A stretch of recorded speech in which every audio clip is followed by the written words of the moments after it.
راولپنڈی میں سیلابی ریلے میں بہہ جانے والے باپ بیٹی کی تلاش جاری، ریٹائرڈ کرنل اور بیٹی کی تلاش کے لیے ریسکیو آپریشن کا دائرہ سما پل سے گورکھپور تک بڑھا دیا گیا۔ کھوجی کتوں کا بھی استعمال، راول ڈیم کے سپل ویز کھول دیے گئے۔ اسکردو میں طوفانی بارش سے اولڈ ینگ کھوروں میں تباہی، متعدد گھر زمیں بوس۔ بابوسر میں بہنے والے 10 سے 15 افراد تاحال لاپتہ، شاہراہ بابوسر پر پھنسے تمام سیاحوں کو ریسکیو کر لیا گیا۔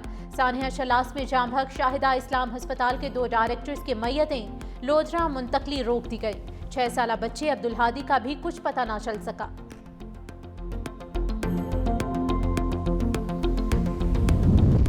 مانسون بارشوں سے اسلام آباد سمیت پنجاب بھر میں پھر تباہی، مختلف شہروں میں موسلا دھار بارش کے بعد فلیش فلڈ اور حادثات نے مزید 13 جانیں لے لی۔ ملتان، لودھرا، میاں چنو، خانیوال، چیچاوتنی، کبیروالا، ٹوبہ ٹیکسنگ میں کہیں ہلکی تو کہیں تیز بارش۔ گجرات، شیخوپورہ، سکھیکی، پیر محل، سرائے عالمگیر اور بھیرا میں جل تھل 1۔ آزاد کشمیر کے شہر بھمبر میں موسلا دھار بارش جاری، نالا بھمبر سمیت ندی نالوں میں طغیانی کا خطرہ۔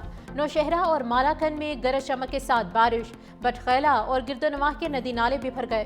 نشیبے علاقوں میں پانی جمع، دریائے کابل میں طغیانی کا بھی خدشہ۔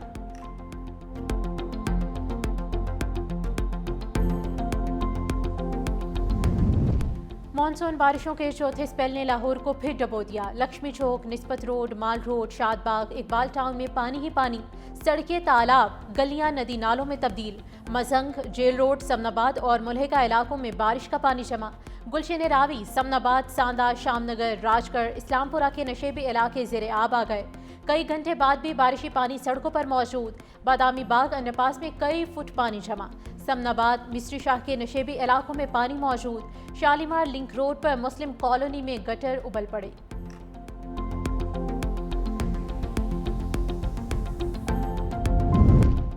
وزیراعظم سے برطانوی ہائی کمشنر جین میریٹ کی وزیراعظم ہاؤس میں ملاقات۔ شہباز شریف نے کہا پاکستان بھارت کے ساتھ تمام تصفیہ طلب مسائل پر بامعنی مذاکرات کے لیے تیار ہے۔ کنگ چارلس سوئم اور وزیراعظم کیئر سٹارمر کے لیے نئے خواہشات کا اظہار، برطانیہ کی قیادت کے ساتھ ملاقات کے منتظر ہیں۔ وزیراعظم نے برطانوی حکومت کی جانب سے PIA کی پروازوں کی بحالی کے حالیہ فیصلے کا خیر مقدم کیا۔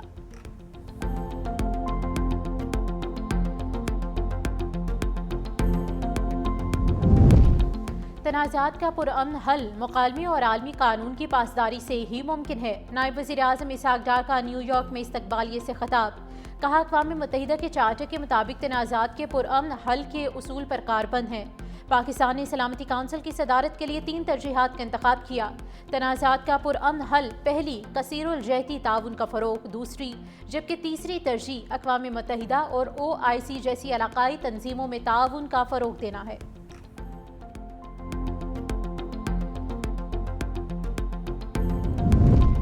وفاقی وزیر داخلہ محسن نقوی کی بنگلہ دیش کے وزیر داخلہ لیفٹیننٹ جنرل ریٹائر جہانگیر عالم چودھری سے ملاقات۔ پاکستان اور بنگلہ دیش کا سفارتی اور سرکاری پاسپورٹس کو ویزا فری انٹری کی سہولت دینے کا فیصلہ۔ انٹرنل سیکیورٹی اور پولیس ٹریننگ کے شعبوں میں تعاون بڑھانے پر بھی اتفاق۔ پاک بنگلہ دیش 2 طرفہ تعاون کو فروغ دینے کے لیے مشترکہ کمیٹی تشکیل۔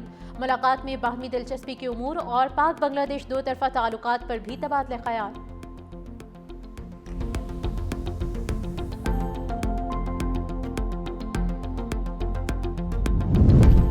اور پاکستان کو کس ملک سے کتنی فنڈنگ ملی؟ وزارت اقتصادی امور کی رپورٹ جاری۔ گزشتہ مالی سال پاکستان کو $22 ارب کی بیرونی فنڈنگ موصول ہوئی۔ IMF قرض پروگرام کی قسطوں سے $2 ارب موصول ہوئے۔ چین، سعودی عرب، UAE سے $8 ارب قرض رول اوور کیا گیا۔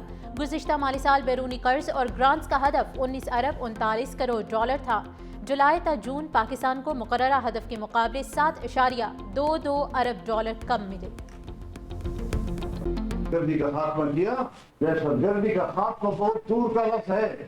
میں بڑے دعوے اور وصول کے ساتھ کہتا ہوں اور مشاہدات کی بنیاد پر کہتا ہوں کہ حکومت نام کی رٹ موجود نہیں ہے، نہ بلوچستان میں نہ خیبر۔ اب اگر ریاست اپنی ناکامیوں کا بوجھ بھی عوام پہ ڈالتا ہے، اس سے بڑی انصافی ہوتی ہے۔ مولانا فضل الرحمان نے سود خاتمہ کیس میں حکومت کو اس کا وعدہ یاد دلا دیا۔ وعدہ پورا نہ کرنے پر عدالت جانے کا بھی اندیا۔ کہا وفاقی شرعی عدالت نے سود کے خاتمے کا فیصلہ دیا تھا۔ فیصلہ کیا گیا کہ سفارشات پر کمیٹی میں بحث ہوگی۔ بلوچستان اور خیبر پختونخوا میں حکومت نام کی کوئی چیز نہیں، فاٹا کا سٹیٹس ختم کر کے کشمیر کا سٹیٹس ختم کرنے کا راستہ ہموار کیا جا رہا ہے۔ وفاقی حکومت نے جو 26ویں ترمیم پیش کی وہ قابل قبول نہیں تھی۔ ہم نے حکومت کو 35 نکات سے دستبردار کرایا۔ 9 مئی مقدمات پر پی ٹی آئی رہنماؤں کو 10 سال قید کی سزائیں۔ لاہور اور سرگودا کی انسداد دہشت گردی عدالتوں نے محفوظ فیصلے سنا دیے۔ شیرپاؤ پل جلاؤ گھراؤ کیس میں ڈاکٹر یاسمین راشد، میاں محمود الرشید، اعجاز چودھری اور عمر سرفراز چیمہ سمیت 8 مجرموں کو سزا سنائی گئی۔ افضال عظیم، خالد قیوم، ریاض حسین، علی حسن کو بھی 10 سال قید بھگتنا ہوگی۔ شاہ محمود قریشی کو بری کر دیا گیا۔ حمزہ عظیم، رانا تنویر، اعجاز رفیق اور افتخار بھی بری۔ سرگودا کی انسداد دہشت گردی عدالت نے 9 مئی مقدمے میں opposition leader Punjab assembly Malik Ahmad Khan بھچر کو 10 سال قید کی سزا سنائی۔ ایم این اے احمد چٹھا سمیت 32 سے زائد ملزمان کو بھی 10 سال قید کی سزا سنائی گئی۔ عدلیہ کے متنازع فیصلوں میں ایک نئے باب کا اضافہ ہوا۔ پاکستان تحریک انصاف نے ایز اے پارٹی ہمیشہ سے 9 مئی کے واقعات کی مذمت کی ہے۔ ڈاکٹر یاسمین راشد صاحبہ کو، محمود الرشید صاحب کو، اعجاز چودھری صاحب کو، عمر چیمہ صاحب کو بھی 10 سال کی سزا ہوئی ہے۔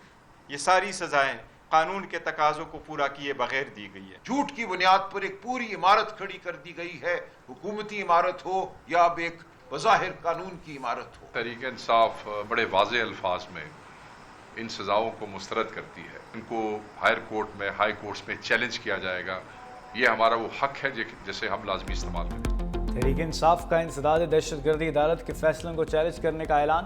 بریسر گوہر نے کہا عدلیہ کے متنازع فیصلوں میں ایک اور نئے باب کا اضافہ ہوا ہے۔ سزائیں قانون کے تقاضے پورے کر کے نہیں دی گئیں۔ سلمان اکرم راجہ نے کہا سزا ہمارے رہنماؤں کو نہیں جمہوریت کو ہوئی۔ گواہ پولیس کے ملازم تھے۔ بابر اعوان نے کہا جو فیصلے آ رہے ہیں یہ بانی کی تحریک کی قول کی وجہ سے آ رہے ہیں۔ وزیر اعلیٰ خیبر پختونخوا علی امین گنڈا پور بولے پی ٹی آئی رہنماؤں کو سزائیں سنا کر انصاف کا جنازہ نکال دیا گیا۔ ہر ظلم کی رات ختم ہوتی ہے، حق کی فتح یقینی ہے۔ ہم بانی کے ساتھ کھڑے ہیں اور کھڑے رہیں گے۔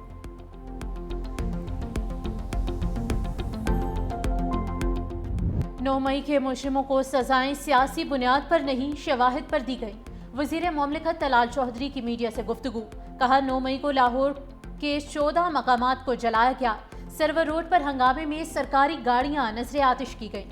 سیاسی سزاؤں کا شور مچایا جا رہا ہے۔ شواہد نہ ہوتے تو سزائیں بھی نہ ہوتی۔ مقامی رہنماؤں کی ہدایت پر پی ٹی آئی کے لوگ جناح ہاؤس پہنچے۔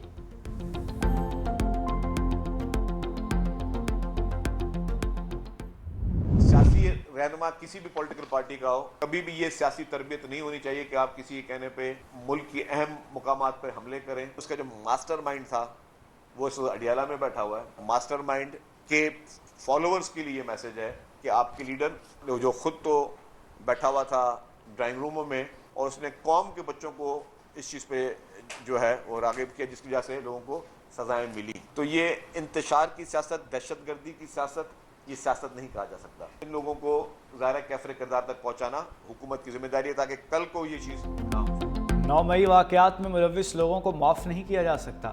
ماسٹر مائنڈ اڈیالہ جیل میں ہے۔ سینئر وزیر سندھ شرجیل انعام میمن کی میڈیا سے گفتگو، کا انتشار اور دہشت گردی کی سیاست نہیں چلے گی۔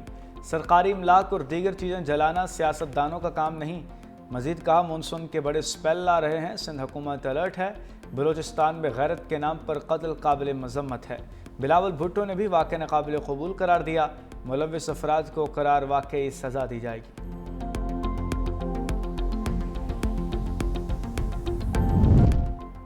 تحریک انصاف کے شرپسندوں کو سزاؤں سے انصاف کا بول بالا۔ انسداد دہشت گردی کی عدالتوں نے انصاف کے تقاضوں کو پورا کرتے ہوئے 9 مئی کے مجرموں کو سزائیں سنائیں۔ سانحہ 9 مئی میں تحریک انصاف کے شرپسندوں نے 200 سے زائد جگہوں پر عسکری اور حکومتی اثاثوں پر منظم انداز میں حملے کیے۔ ان حملوں کی واضح جھلک 9 مئی کی سی سی ٹی وی فوٹیجز اور ویڈیوز میں بھی دیکھی جا سکتی ہے۔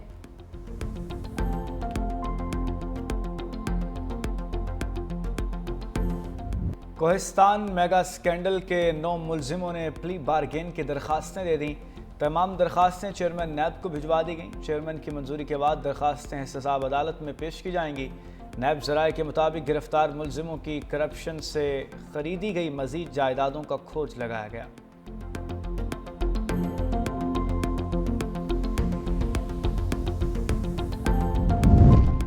FBI کے اصلاحات سے ٹیکس نظام میں بہتری خوش آئند ہے۔ وزیر اعظم شہباز شریف کی زیر صدارت فیڈرل بورڈ آف ریونیو میں جاری اصلاحات پر جائزہ اجلاس۔ وزیر اعظم نے عصری تقاضوں سے ہم آہنگ نظام کی تشکیل کے لیے اصلاحات کا عمل معینہ مدت میں مکمل کرنے کی ہدایت کی۔ کہا اب تک کے حاصل کیے گئے اہداف کا حصول مثبت ہے مگر مزید محنت کی ضرورت ہے۔ ٹیکس نظام کی بہتری سے ملکی آمدن میں اضافہ اور عام آدمی پر ٹیکس کو بوجھ کم کرنا حکومت کی اولین ترجیح ہے۔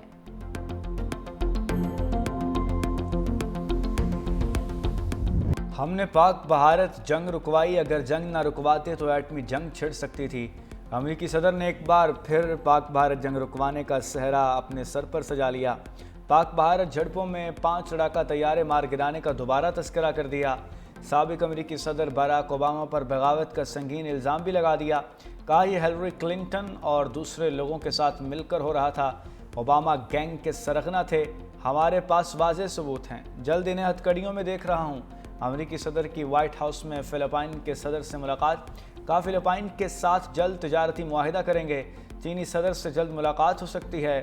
صدر شی جن پنگ نے مجھے چین مدعو کیا ہے۔ دیرینہ تنازعات کا پرامن حل مکالمے اور مذاکرات سے ہی ممکن ہے۔ طاقت کے استعمال سے گریز عالمی امن کے لیے ناگزیر ہے۔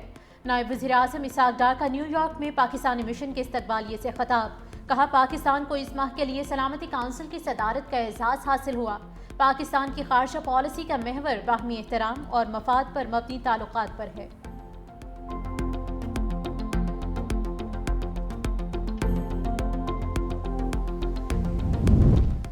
پہلے چینی کی برآمد پھر درآمد، اجازت کس نے دی؟ ایف بی آر نے کیا ڈرامہ لگا رکھا ہے؟ چیئرمین پبلک اکاؤنٹس کمیٹی نے چیئرمین ایف بی آر کو آڑے ہاتھوں لے لیا۔ جنرل اکبر نے کہا عوام کا مسئلہ آئے تب کہتے ہیں آئی ایم ایف نہیں مان رہا، سرمایہ کاروں کی بات آئی تو آئی ایم ایف کی بھی نہیں سنی، کیا اب آئی ایم ایف کچھ نہیں کہے گا؟ چیئرمین ایف بی آر بولے آئی ایم ایف کیوں نہیں کہے گا، ضرور کہے گا، ہم فیصلے پر عمل کرنے کے پابند ہیں، ہمیں چینی کی امپورٹ پر 20% کسٹم ڈیوٹی ختم کرنے کا حکم دیا گیا ہے۔ سید نوید قمر بولے حکومت چینی کی قیمت متعین نہیں کر سکتی، نہ ہی کرنی چاہیے۔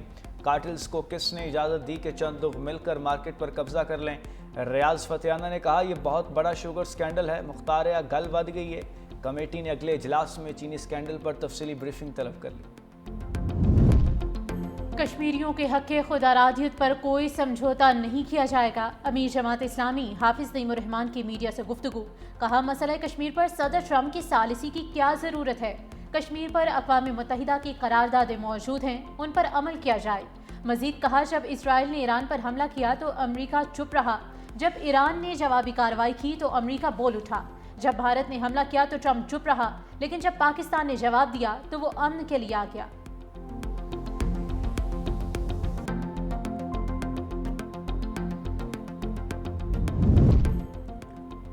سابق گورنر پنجاب اور رکن قومی اسمبلی میاں اظہر کا سفر آخرت۔ قذافی اسٹیڈیم کے باہر نماز جنازہ میں اہل خانہ اور شہریوں کی بڑی تعداد نے شرکت کی۔ پی ٹی آئی رہنما حماد اظہر نے والد کے جنازے میں شرکت کے لیے روپوشی ختم کر دی۔ نون لیگ کے صدر نواز شریف اور وزیر اعظم شہباز شریف کا سینئر سیاستدان کے انتقال پر اظہار افسوس۔ اہل خانہ سے تعزیت۔ کہا میاں اظہر کے والد کا میاں محمد شریف مرحوم کے ساتھ درینہ تعلق تھا۔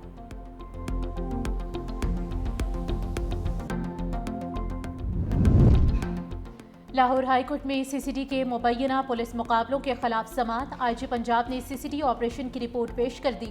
چیف جسٹس مس عالیہ نیلم نے ریمارکس دیے کہ یہ کون سا مقابلہ ہے کہ فائرنگ اگر گاڑی پر ہو رہی ہو تو فائر سیدھا ملزم کو ہی لگتا ہے۔ ایس ایچ او عدالت کو مطمئن نہ کر سکا، اس لیے آئی جی کو بلایا۔ جب رپورٹ آئی ہے تو سارا کیس مختلف نکلا۔ ایک دن میں 50 درخواستیں آ رہی ہیں کہ جعلی مقابلے ہو رہے ہیں۔ عدالت نے سماعت پولیس رپورٹ کی روشنی میں نمٹا دی۔